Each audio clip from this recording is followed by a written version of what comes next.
My work is based on exploring the marine life of Chilean Patagonia with the aim of sustainably using it and conserving it.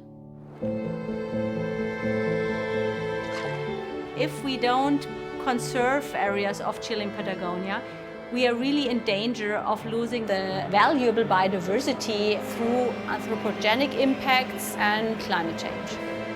And so I think this is a matter of life quality for future generations. I've started working in Chilean Patagonia about 20 years ago. The idea was first to make an inventory of the species we find, because there were many species that were new to science. At the start, we went diving, which is generally down to 30 meters. But compared to the real depth of the Patagonian fjord, this is like scratching the surface. With the Rolex Award, our decision was to get this ROV, remotely operated vehicle, with which we can go down to 500 meters.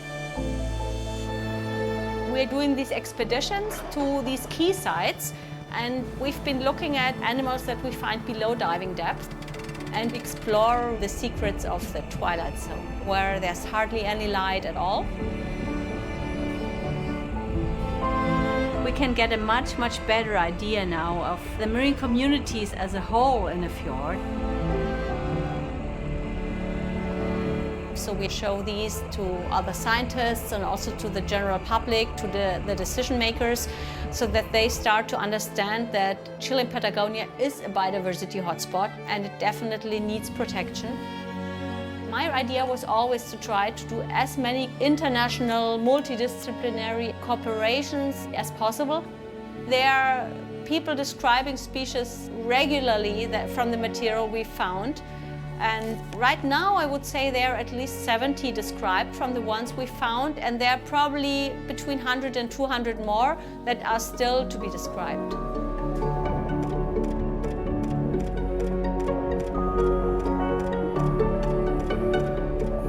Based on these data, you can make models where a species could probably be found. And so this helps us also to decide where to put a marine protected area. So for us, it has made a big difference, because it's really important to understand the consequences of what we are doing.